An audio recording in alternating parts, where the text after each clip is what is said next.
ओम शांति। 12 अगस्त 2021। आज की मुरली से मनन चिंतन। सुख देने वाले बाप को बहुत बहुत प्यार से याद करो। याद बगैर प्यार नहीं हो सकता।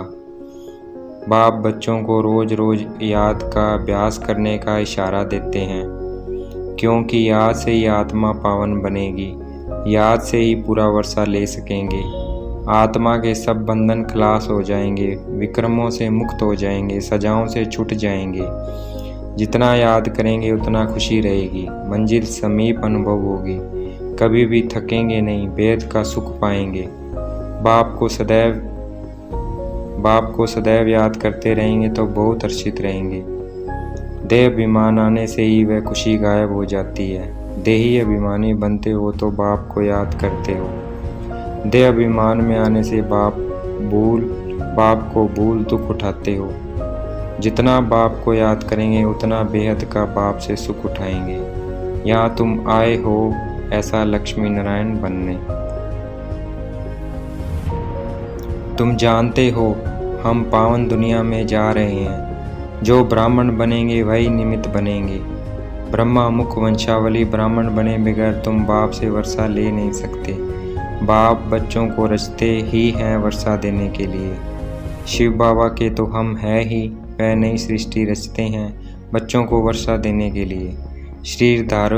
शरीरधारी को ही वर्षा देंगे। आत्माएं तो ऊपर में रहती है, वहाँ तो वर्षे व प्रारब्ध की बात नहीं।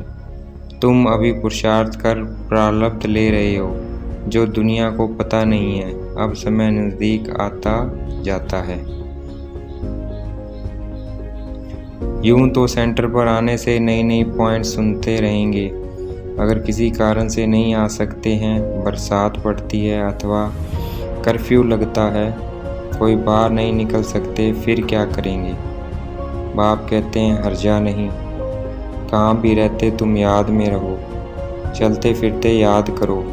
औरों को यही कहो कि बाप को याद करने से विक्रम विनाश होंगे और देवता बन जाएंगे। अक्षर ही तो है। आगे बाबा कहते हैं सबसे जास्ती काम अर्थक्वेक को करना है, लेकिन विनाश होने के पहले बाप से पूरा वर्षा लेना है। इसलिए बहुत प्रेम से बाप को याद करना है। बाबा आपके बगैर हमारा दूसरा कोई नहीं, सिर्फ बाप को ही याद करते रहो। कितना सहज रीति जैसे छोटे छोटे बच्चों को समझाते हैं और कोई तकलीफ नहीं देते। तकलीफ देता सिर्फ याद करो। आगे बाबा कहते मित्र संबंधियों को भी बाप का परिचय दो। बोलो शिव बाबा कहते हैं मामे कम याद करो तो तुम स्वर्ग के मालिक बनेंगे।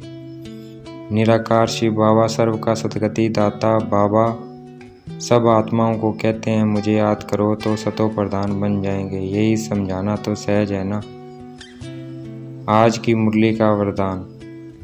आपस में एक दो की विशेषता देखने और वर्णन करने वाले श्रेष्ठता संपन्न होली हंस भाव। संगम युग पर हर एक बच्चे को नॉलेज द्वारा कोई न कोई विशेष गुण अवश्य प्राप्त है। इसलिए होली हंस बन हर एक की विशेषता को देखो और वर्णन करो।